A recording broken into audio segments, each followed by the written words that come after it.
शुभ संध्या। मैं अंकिता सिंह हूँ और आप देख रहे हैं चैनल 6 नेटवर्क पर 9 बजे की बुलेटिन।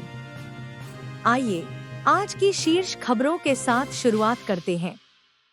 अमेरिकी राष्ट्रपति डोनाल्ड ट्रंप ने एक कार्यकारी आदेश जारी कर विदेशी भ्रष्टाचार निवारण अधिनियम फॉरेन करप्ट प्रैक्टिसेस एक्ट के प्रवर्तन को निलंबित कर दिया है। इस फैसले का अदानी समूह के कथित रिश्वतखोरी मामले सहित कई जांचों पर महत्वपूर्ण प्रभाव पड़ सकता है। विशेषज्ञों का मानना है कि यह कदम कानूनी कार्यवाहियों की दिशा बदल सकता है और वैश्विक स्तर पर भ्रष्टाचार विरोधी प्रयासों को प्रभावित कर सकता है। इस बीच भारतीय शेयर बाजार में आज भारी गिरावट देखी गई। बीएसई सेंसेक्स 1047 अंक लुढ़क गया, जबकि निफ्टी 50 में 339 अंकों की गिरावट आई। यह गिरावट अमेरिका द्वारा संभावित टैरिफ बढ़ोतरी और कमजोर घरेलू आय रिपोर्टों के चलते आई है, जिससे निवेशकों में घबराहट फैल गई। विश्लेषकों का कहना है कि व्यापारिक दबाव और कमजोर कॉरपोरेट प्रदर्शन इस गिरावट की प्रमुख वजहें हैं।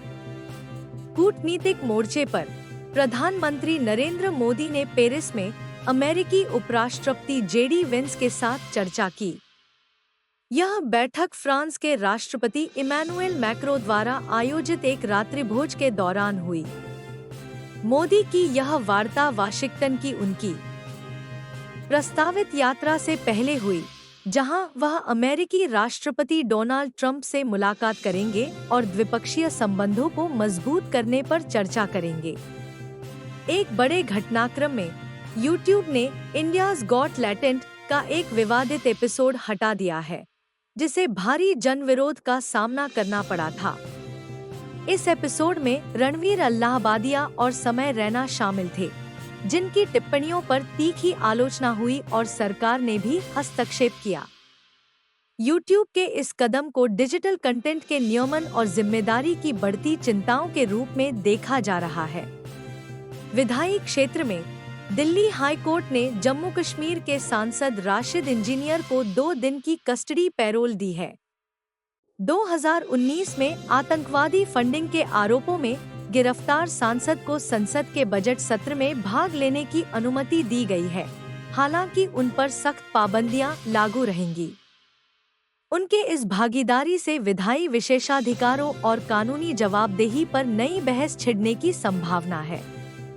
राजनीतिक घटनाक्रम में बीजेपी नेता प्रकाश रेड्डी ने दिल्ली चुनावों के बाद इंडिया गठबंधन की आंतरिक कलह पर निशाना साधा है।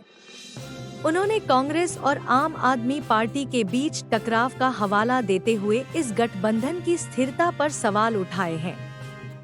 बीजेपी का कहना है कि विपक्ष की यह अंदरूनी फूट आगामी चुनावों में उनके एकजुट होने की क्षमता पर गंभीर संदेह पैदा करती है।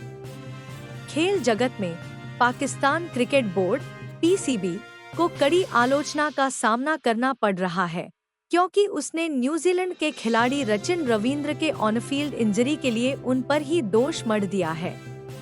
यह घटना हाल ही में हुए ट्राई सीरीज ओपनर के दौरान हुई, जिसके बाद स्टेडियम की स्थिति को लेकर पीसीबी पर सवाल उठाए जा रहे हैं।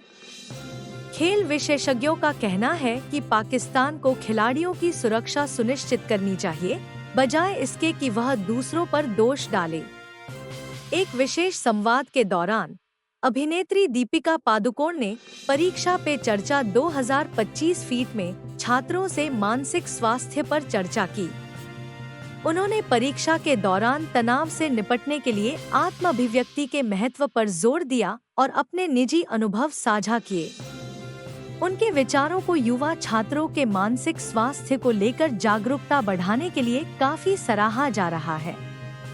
मनोरंजन की दुनिया में इब्राहिम अली खान अपनी बहुप्रतीक्षित फिल्म नादानियां में खुशी कपूर के साथ डेब्यू करने जा रहे हैं।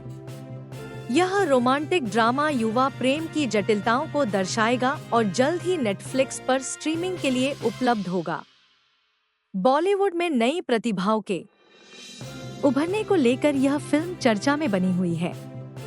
अंत में कॉमेडियन सुनील पाल ने इंडियाज गॉट टैलेंट में रणवीर अल्लाहबादिया और समय रैना की विवादित टिप्पणियों की कड़ी निंदा की है। उन्होंने उनके खिलाफ कड़ी कानूनी कार्रवाई की मांग की है, जिससे इस विवाद को लेकर बहस और तेज हो गई है।